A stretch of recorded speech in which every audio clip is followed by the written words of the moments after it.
Hi guys, it's Joshua, your host from Recovery Talks 24/7. I just want to say thank you once again for everyone that's been following me and been keeping up with all the episodes that I've had out so far. And I've had some amazing guests so far. We've been topics of do recovery, people that have been spoken about their mental health, or people that have gone through trauma. It's been really, really interesting, and I've been absolutely enjoying every single minute of it. So I really appreciate everybody that has come on and shared their story so far.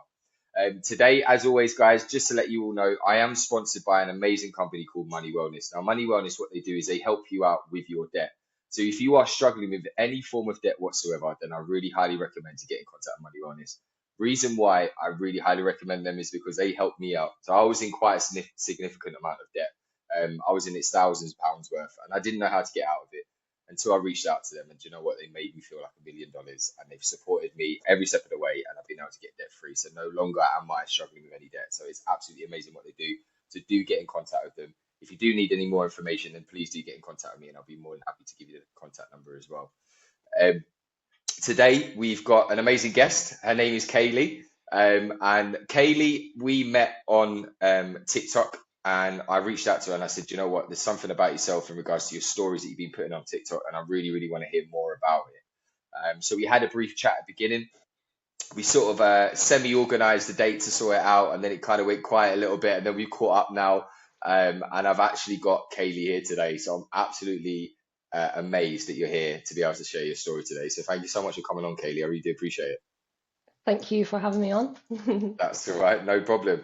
So Kayleigh, obviously, I know we've spoken very briefly at the beginning, about your life and what you've been through, and I really would love to know, and I'm sure there's going to be people at home that are going to be wanting to hear your story. So can you share with us what life was like for you growing up? Especially, I remember you explained to me about losing your dad at such a young age as well.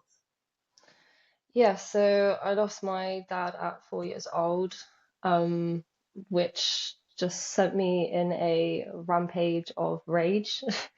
I was just mad with the world, hated everything, everyone, and especially mad with God. I just could not understand why he would take my father away from me. Um, and yeah, growing up with that, I was a very angry child. I even used to be quite a bit of a bully when I was in primary school. um, which later then, when I was in secondary school, I was bullied. So I got my karma from that. Um, yeah, it was very difficult, and my mum didn't feel that I needed any therapy as such when my dad passed away, as I just masked really well. I didn't show that I was struggling or suffering at all. Um, I was very much into music from a very young age, so my dad would always be playing U2. That was his most favorite band, so I still play them all the time now. So I kind of would always play that when I was younger, and yeah, just turned to music as like my family, I suppose. My mum kind of turned within herself, which you can totally understand with your partner dying. But yeah, she wasn't really there for me. I just had to look after myself, and did everything by myself. I mean, I was taking myself to the doctors at like 11 years old. Um, or even before that, even about different things because I just felt, well, I can just do it myself. I used to just think, oh, I don't really need anyone to look after me. I can do it myself. Um, yeah, that's kind of how my childhood kind of went. Yeah, bless you. And thank you so much for explaining that. Obviously, there's probably going to be people that are going to be listening, either, their father had passed away, like your story, or a lot of the time, which is quite regular, a lot of fathers are not on the scene as well. So it's in Mhm. the same page as yourself. So now your father's no longer here, bless him, and he's not on the scene. And for a lot of us as human beings, we do need that father figure to look up to. We do need, that sort of support. So your mum's really kind of taken on that role as being mum and dad at the same time. And Yeah. obviously you've gone through, as we all know, trauma. And it's really funny when I say that word, because it's something that I've been learning myself, is obviously trauma, and realizing that I've had own personal trauma. And I'm sure there's people at home that are sitting there thinking, do you know what, I've gone through particular trauma as well. So that must have had taken its toll on you throughout life, growing up now without your father. You're relying on your mum's struggling as it is. So where did that sort of lead to you for you? Like how did you cope through it? Did you go any particular way? Did you manage to cope through it or what happened? So, going through therapy, I kind of understand the little roads I went down in my life. So I'm nearly 4 years into psychotherapy now, which has been a massive eye opener. Delving into the past, so I I did find a lot of comfort in like older people. So one episode was there was a older lad just lived down the road from me, um, and I liked hanging around with him. But my mum was always, oh, he's a bad person, but it was never like I never had any uh what do you call it, like being told off or anything when I was little. It was just I just did what I wanted. And he actually took me off one day, and my family was trying to find me uh, later on that day. I'd been gone all day. It wasn't till like dinner time that they realized like, oh, where is Kayleigh? Um, and luckily they found me when they did, because that was actually my first. I didn't realize at the time, but I was almost being assaulted. He already had me half undressed. So yeah, but I had just completely blew over my head. Do you know what I mean? They didn't even understand. They didn't explain to me anything. They just kind of like whisked me away, like, oh, I'll never see him again, nothing whatever. Whereas in my head, I was like, oh, well, that person was nice to me. Like they hung out with me, whereas you don't. Um, so my brother was kind of my father figure growing up.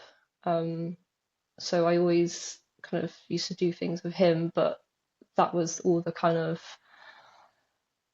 involvement I'd ever have. So being friends with like older guys, I got into quite quickly. Um, and meeting two friends that were older than me, used to get along very well, and they were like brothers to me. I used to have a trampoline, and we used to always like just play on the trampoline and do. That's when I got into skating as well. So I got into skating, which was really great. Unfortunately, they had an older brother, um, which was like 10 years older than me. So this is when I was like 9, 10 years old. Um, and he got friendly with me, and would take me off for hours and stuff. And again, my family would be like, oh, I don't really like that, but didn't do anything about it. Um, and I really confided in this person. He practically groomed me, and then raped me, and it happened multiple times. I just thought it was someone showing me love, um, when it was very, very wrong. Um, so obviously I didn't understand throughout the whole period. He actually got sent away somewhere, and like luckily, so not like to prison or anything. I didn't understand all that stuff. He was never, still not convicted, unfortunately. When I came out about it to the police in my college years, they didn't want to know. Didn't want to know at all. I wrote a statement and everything, and I never heard back. So that was that. But yeah, he groomed me and raped me for over a year. And when I confided in my best friend about this, after I kind of grew up, went through sex education in like year 6 and in year 7, and kind of I was just like piecing together what actually happened, and I was like trying to understand this in my head. Confided in my best friend. She didn't understand completely what I was on about, and so that became a rumor that she spread around, saying that I was willingly sleeping with a 23-year-old in a field. So I became the school slut. Great, within that instant moment. Um, People just massively took advantage of me. All the guys were like just, yeah, wanted to take advantage of me. Just completely ruined my school life. All the girls hated me, just looked down on me. It wasn't very nice at all. Um, so which made me turn promiscuous. Um, Again, with therapy, I realized that that's a very common thing to happen. So I went around sleeping with men from the age, not men, but boys of my school, from the age of 12 years old. Multiple sexual partners, just wanting to manipulate them and get my own back, basically. It was a very, very horrible, dark part of my life. But that was how I coped with me being raped. And Yeah, I really appreciate how you've put that. And for a lot of people that are maybe listening at home now, um, probably haven't been able to explain it properly to anybody. And like you said, it's one of them things you kind of kept to yourself. You didn't really want to share with anybody else because what's happened, you've shared it with somebody at school, it's gone around school, and there's probably people at home right now that are grown adults that haven't shared anything and they're going through that personal battle. So I really do hope anyone that's listening at home hearing Kayleigh's story today is going to really, inspire you to be able to speak to somebody and speak out about anything that's going on with your life right now. And it's going to be okay, whatever you're going through. And I get it as well because, you've brought us through, a small part of your story from a young age.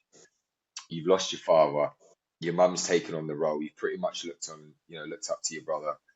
You're kind of just doing what you want to do and you think it's okay, and people have taken advantage of that. And that happens to obviously females and males as well. And there's probably males at home that have gone through that particular situation as well. Um, so you going through this, obviously through the trauma, through the abuse, through the rape as well, how did that shape your view of the world and yourself? That must have really, you must have hated the world and you must have hated everybody else around you. Like what you yeah, said, you took advantage of people because you're like, do you know what, I'm going to get my own back. yeah. I had so much anger and hatred inside me. It was insane. Um, I mean, when I'd play like rugby and hockey at school, I'd sometimes get sent off where I'm being too boisterous and that, where I'd just have so much anger inside me, it would just all come out. Um, and yeah, I guess I massively internalized. Again, I would say music is a massive thing for me. It's quite surprising, like how therapeutic music is, where I couldn't understand what I was thinking or feeling. It was like it was all just laid out there for me to just like, yeah, I get that. Yeah, I get that. And it didn't, it made me feel not alone. And to not feel alone is massive. I mean, now we have big social media and all these platforms and stuff, and I'm with all these groups now and stuff, but back then, like, there was nothing like that, or not that I knew of, it wasn't openly discussed about. Um, So, my God, I would have appreciated a little group like that back then. Um, so, that's why I always try and say, like, it's so important to use these resources that we have nowadays. There's so much help out there for us. And so, yeah, I guess I just internalized, carried on with hatred and just listening to music and being inside myself. Um, I did also I remember there used to be this little game online actually. Um, I think it was something like IMVU or something like that. Um, do you know? Yeah, and I know that I, game. yeah, just speaking to other people, because I mean, my home life and my school life was horrible. So to just be who I wanted to be online, loves that. I was all over that. So yeah, I was well into that, and of course, I was open to a lot of bad stuff online. So all the older people that pretend who they're not they are, and I remember asking my mum for a webcam when I was like 13 years old. There wasn't even any questions asked, she got one. and she can guess what I did with that, with those online people. And to think, look back, and I'm just like, oh my days, like, and to think of my niece being 13 now, it terrifies me thinking of her being online. And I tell her, make sure she has internet safety. So yeah, it's a crazy world out there. So that is how I dealt with it. Yeah. And you I think I mentioned the went off on a bit of one IMV, there. and no, it's fine. It's honestly, it's okay. It's great being able to just flow with the conversation as well. Mm, I remember, yeah, with that game as well, and I think like what you said before, there's so many resources now. But if we look mhm. back in our time, there was nothing like that. No, There was no really any sort of questions. You know, my mother was very much the same. She didn't really question anything because she didn't really get told that that was bad. You need to be careful. You know, none of that stuff was around. When I look at the young people now, there's so many more services out there. There's so much support out there. But mm, dear God, I wish that was around for, myself and you and so many people that are probably sitting at home going, yeah, I wish that. There is so much yeah, support out there. So obviously, for people like ourselves that are adults that have gone through things, we're now having to deal with them now.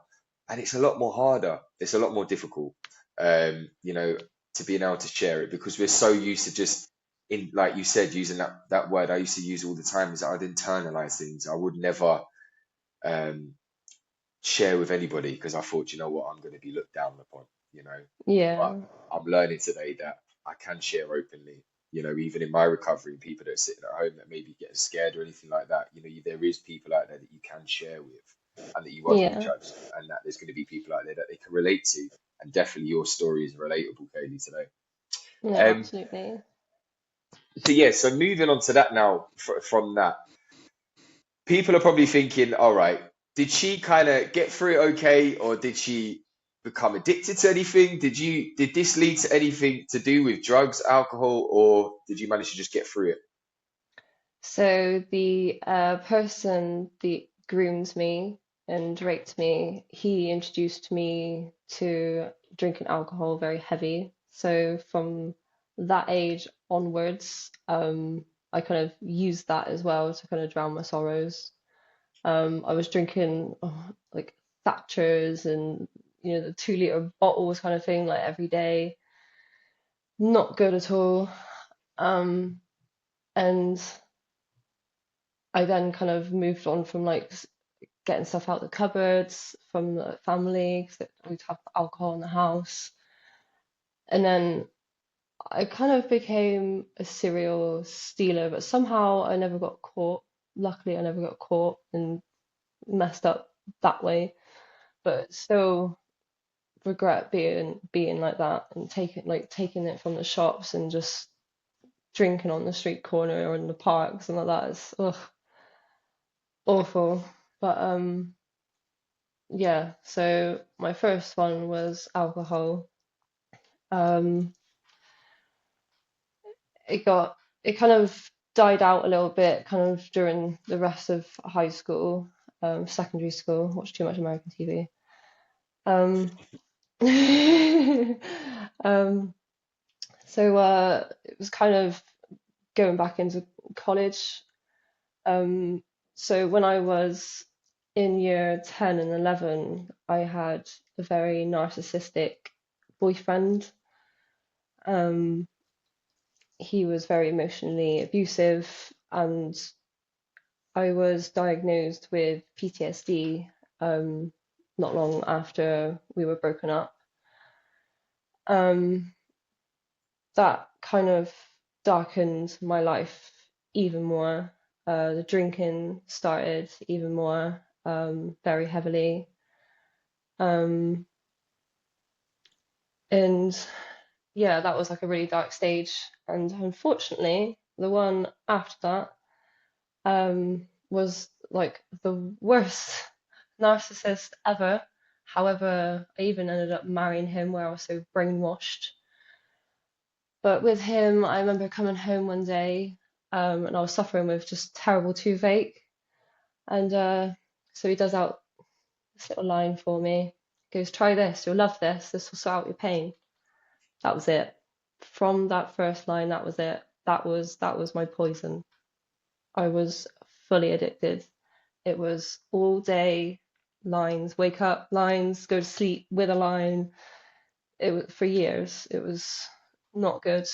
Um, I learned afterwards that he was just waiting to take me down with him. He'd been doing it since day dot, but hiding it from me. Um, I was so naive at this point in my life. I believed I believed everything that he would say to me. Like I completely like he was on a pedestal. Um, and one day I came home and I was like, what on earth are you doing? And he kind of like was a bit shocked.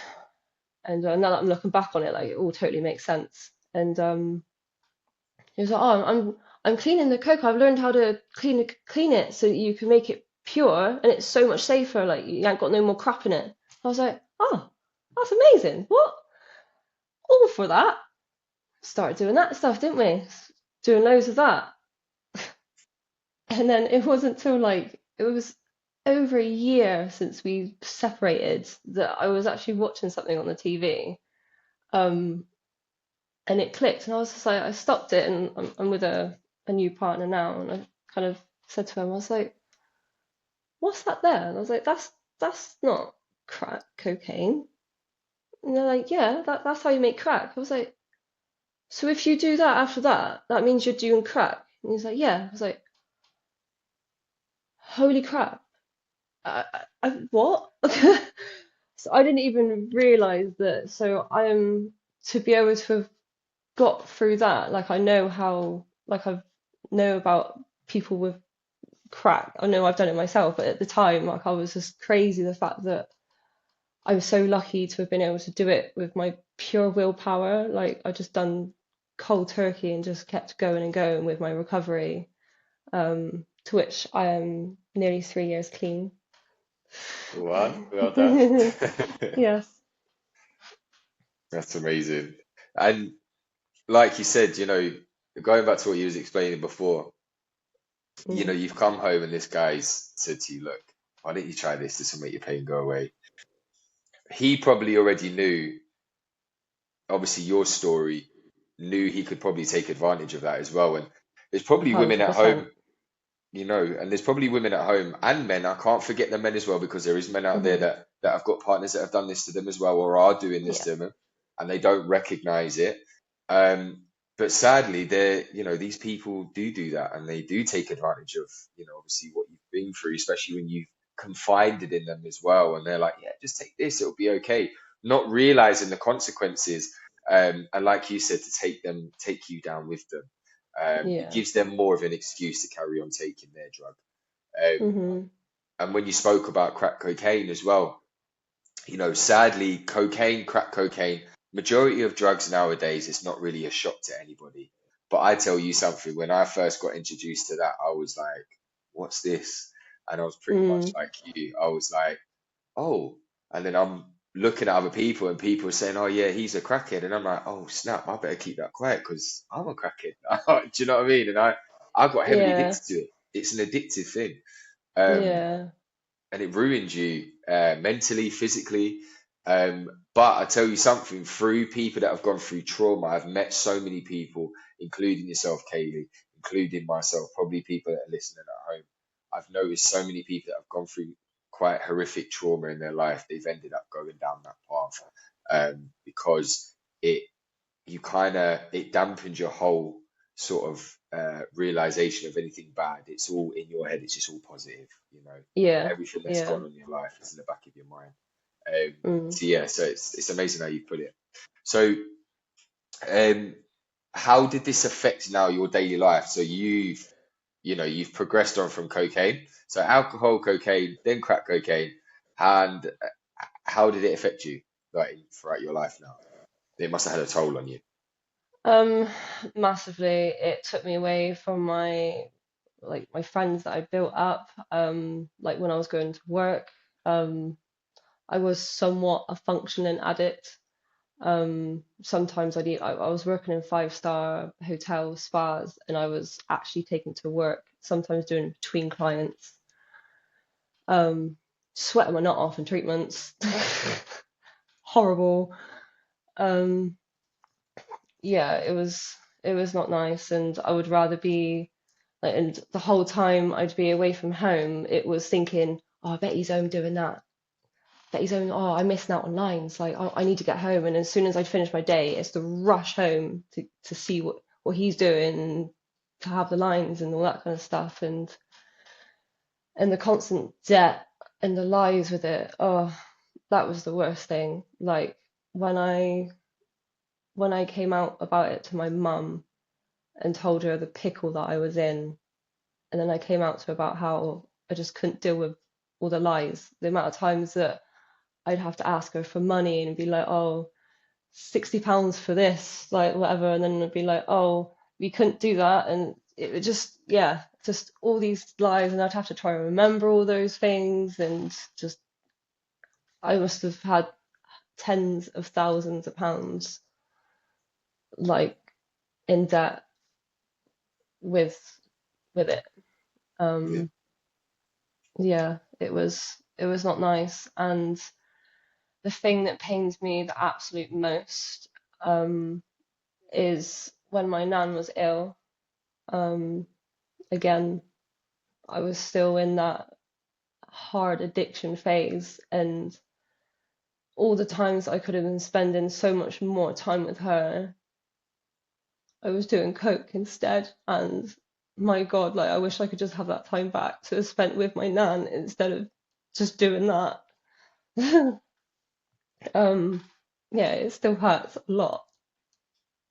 So yeah, there is a lot of regret and there's a lot of shame that comes with it, but there's so many that go through it and come out the other side. And if you are someone out there and you are feeling guilt and shame, like try and shake it off. Don't worry, like we've been through it, and you will get better and it will melt away. And it's so much better being on the other side. My God, like how much happier and healthier life is now in general, not just my body. You know, it's amazing. You have such a better outlook on life when you're free of all of the chaos that comes with it. Um, yeah, I went off on a tangent then. It's fine, don't worry. Oh. It's it's awesome, and again, isn't it a beautiful thing that we can now look back at these things, and sometimes it gets emotional. Um, Yeah, yeah, we have a cry, but the beautiful thing is we've got emotion now. Um, yeah, yes, there is that feeling of guilt. Yes, there is that feeling of shame, but we can feel that now and we can process it properly. And we've got the support around us. We've got a great recovery yeah, community around us now to be able to get through that properly. When before, 100%. like you said, we didn't care about anybody else. We didn't care about anybody else's feelings. All we cared about was ourselves. That was the insanity. And also, we were in denial as well. And denial is such a big thing when you're an addict. Denial is a consistent thing that you go through when you are Yeah, balls deep in the drug scene or alcohol scene or whatever addiction you've got. Um, but like I always say, when you speak about it, there's power when you talk about things now. You know, we can sit here every day and we can think, do you know what? If only if I changed that. But what we can do now is we can make a difference, and we don't have to yeah, live like that anymore. We don't have to look back at that life anymore because we know who we are now. And I know your grandma's going to be looking down on you. She's very, very happy with you. You're this amount of yeah, time clean. You said 3 years clean, right? yeah, You've got an amazing lifestyle ahead of you now. You're doing amazing things, and look at what you're doing. You're sharing your story. And you're going to be encouraging some other women and other men out there to encourage them to keep doing what they're doing and to encourage them to get off whatever drug or alcohol they're on at the moment. So it's brilliant. Um, so getting back to your recovery then, so we've got onto the nitty gritty stuff, and it's really difficult sometimes when we have to speak about this stuff, but sometimes we just have to be real and get it out there and let people know, like, look, you're not the only one. Um, but I'm sure people now are sitting at home thinking, do you know what? How is she doing with her recovery? How is she getting through every day? So what's motivated you now? Obviously, you're 3 years clean. So at the beginning, what motivated you to try and get clean for the first time? And yeah. What's motivated you? So crazy enough, when I was with my last narcissist that got me onto the cocaine, um, oh, one day we decided that we wanted to have kids. We wanted to try for a baby. Of course, I was completely brainwashed as now I realize that I don't actually want to have kids.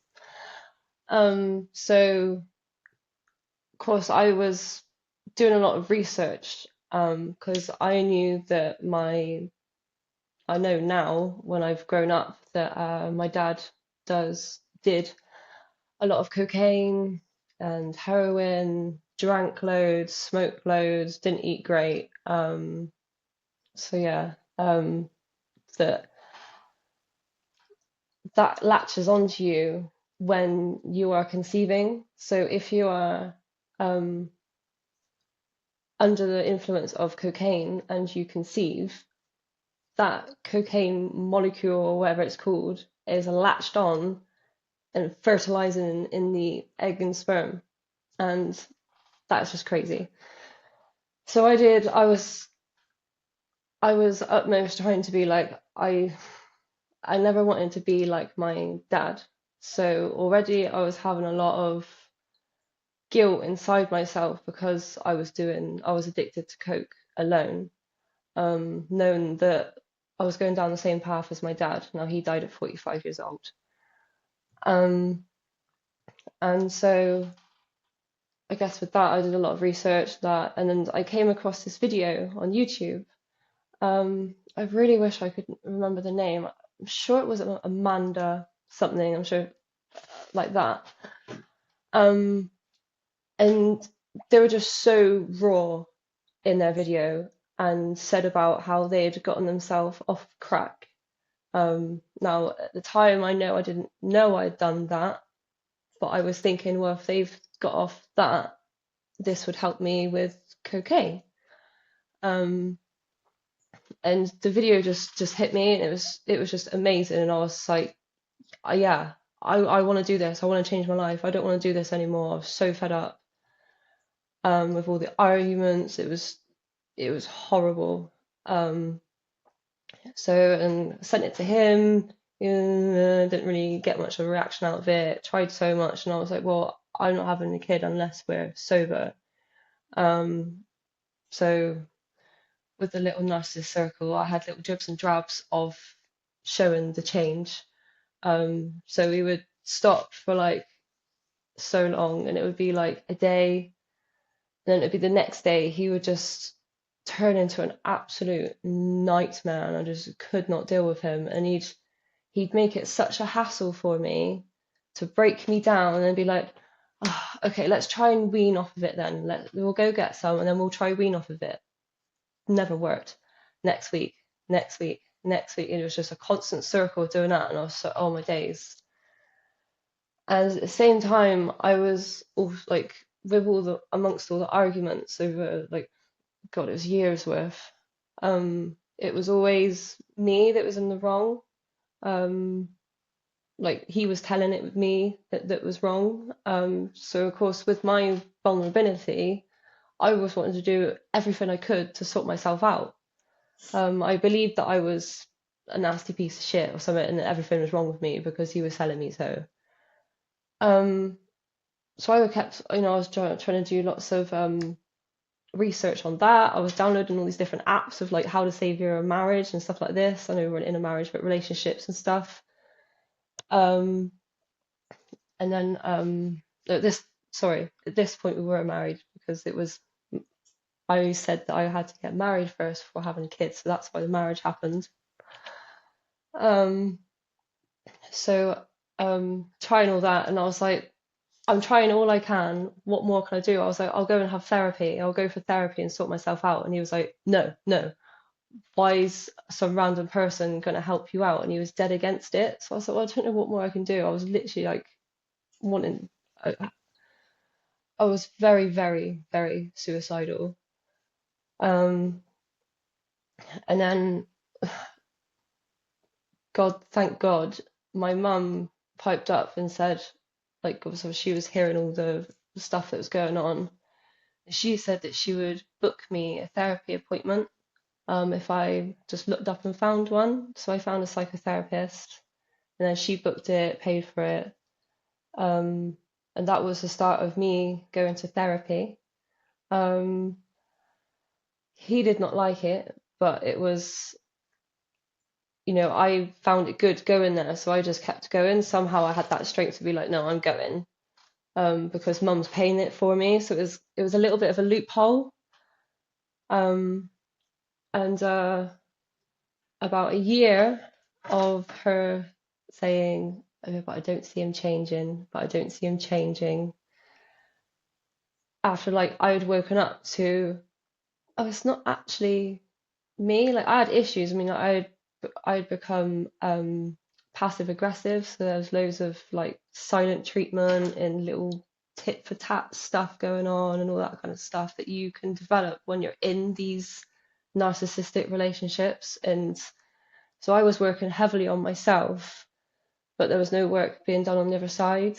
And it was over a year and a half that I realized I seriously need to get out of this. This is not working. Nothing is changing or happening. Um, so I tried um, making little steps. So at first we were in a static caravan. So I tried getting that moved somewhere first, and then I was just not going to go with. But that little plan fell through. So I literally one day he was shouting and screaming at me, and I was just like, just get out, just get out. Somehow I just managed to find those words and just be like, this is over now. You need to leave. I can't do this anymore. This is over. Unfortunately, he took my car keys and stole my car, which I let him have. Um, so that was that. And that was the start of me focusing on myself. I never ever looked back. There was no going back whatsoever. Um, and I fell in a relapse about 4 or 5 times over the space of like 3/4 of a year, because we had broke around May, June time. And then it was 30th of January. Um, I was out with, I would just say, a few family members, um, and around kids, and I was high as a kite the whole entire time. And it was the next morning I woke up and I was just like, Kayleigh, what the F? What the actual F? Like, seriously now, you pack it in, pack it in. And that was it. Sure. And this is my stint now. So that was the kind of, being around like the young kids in the family. I was like, yeah, that you seriously got to sort this out now.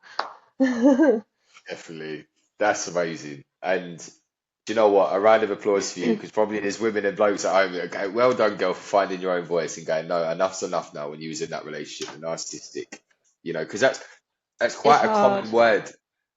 Yeah. And it's quite a common word I'm hearing a lot is being in a narcissistic relationship. And I've only really been understanding what a narcissist meant is from people I've been interviewing on here, and I'm like, oh wow, that's what it means, And looking back at my Mm, relationship before, I'm like, wow, I was in a narcissistic relationship, and I was quite vulnerable a lot of the time when I was in relationships, and yeah, it's crazy, and to have your own voice and to be able to stand up for yourself and go, no, enough's enough now. You need to go and focus on yourself. And unfortunately, the sad thing is there, I've met so many people in my addiction time that have been a couple, I've been together for many years and they've been addicts together. And one of mm, them's wanting to change and the other one's like, nah, it's not happening. And what mm, normally happens, the other one that doesn't want to change is like, no, I want you back. Like, I don't want you to change because they're yeah. petrified that you are going to find the light. Mm, You're going to find yeah. who you are, and they don't want that. And again, I think there's going to be people at home that are probably like sitting there going, "Oh my gosh, I'm in that right now, and I don't know how to react to it. I don't know what to do." So Yeah. how you've explained it, it's amazing. And I just really wanted to kind of pick your brain. So if there is somebody listening at home, Kayleigh, in regards to that situation, what would be the best way for them to kind of get out of it? What would you say? What's your encouragement for them? Definitely to have your support first, to speak to people that you trust, to tell them what is really going on at home, um, and to build a plan. So, like afterwards, if you know what I mean. So, to build a plan of like what you're going to do. So, instead of leaving and kind of panicking a little bit, because I know some people they live together. As much as we lived together in a static, it was on my mum's backyard. So, I didn't have far to go, and I was able to just run back to my mum's house. Um, So yeah, but there is so much help out there, and I know that there is women's refuge as well. So just speak to them.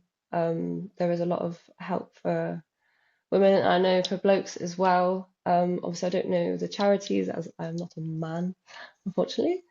But yes, there will be those charities as well for men. I'm absolutely sure. Um, but there is so much help out there. But speak to those people that you trust in. Um, Yeah, I guess that's what I say. And just know, remember your worth too. Like you are not what they say you are. Okay? Don't let them dampen your spirit and break you apart. Remember who you are before they came along. You know, you're a fabulous human being as we all are inside. Um, and I truly believe that we all have the chance to be better. So, yeah. Definitely. Amen, sister, as they say. Come on now. Love it. Woo! And obviously, guys, everyone that's been listening at home, with that situation, what I'll do is I will get some charity numbers that I'll put on the podcast as well. So if anybody is struggling, you can reach out. And hopefully, fingers crossed, in the next 2 weeks' time, I am going to be getting my website up and running as well. So I'm going to be putting some stuff on there. Exciting. So, yeah, I know, buzzing. I can't wait. Um, so getting back then to you, so what does recovery look like for you now? So you look like a ray of sunshine on this camera, Kayleigh, but people are probably thinking she looks amazing, but how is she keeping her recovery? What is she doing to stay in recovery? What are you doing, Kayleigh? So, as I said, groups of people that are in recovery definitely help because you've got all those people that are on the same path as you. So you're kind of picking each other up, keeping each other going, and knowing that you are human. So to keep going, even if there's little mishaps. Um, For me, massively. I know I've touched on music before, but again, music is a huge one that keeps my spirits right up. And again, if I'm feeling like an emotion like sadness or anything like that, and or grief, I need to just feel it, get those sad songs on, feel it. Um, but also mainly the gym. I focus mainly on myself and my health, eating good foods and just working on myself. So I would say I swapped one bad addiction for one good addiction. So it definitely helps. I'm always wanting to just get back in the gym, and also it's like therapy. So when you get in that gym and you just think about those hard times in your life, just smash them out. Do you know what I mean? Like just work it out and just get through it, and you just feel so much lighter afterwards. Sweaty, but lighter, and it just feels so good. That's awesome. And like you said, there's so many different ways for people to help them in their recovery, and what may work for you may not work for me, what may work for me may not work for you, and that's fine. Absolutely. And I really really like to make that very understood to a lot of people, because people may think, oh, I've got to do it this way, but remain open-minded. Be now coming in through this recovery journey myself and other people that I've spoken to, is I always just say remain open-minded, because there's lots of different ways that can help you to in your recovery to stay clean. One of them for you, Kayleigh, is obviously going to the gym. So many people I know that are going to the gym. Unfortunately, I used to go to the gym, but I don't really go that much anymore. I love my fast food too much and all that. Um, I but might yeah, still there's eat loads of fast different. food. Oh yeah. But there's Balance. loads of different ways. Exactly, it's a balance of it. But there's loads of different other things. Obviously, the people that may have heard 12-step program. So if you need that Yes. sort of extra support and people that you can kind of surround yourself around at your beginning of the journey, really highly recommend it. Talking therapy, meditation as well. Meditation is Yes. absolutely amazing. I used to be so anti it because I was so close-minded. I was like, I cannot sit there with my eyes closed, let alone for 1 minute. Not a chance. But somebody Yeah. tried and said to me, Josh, just try.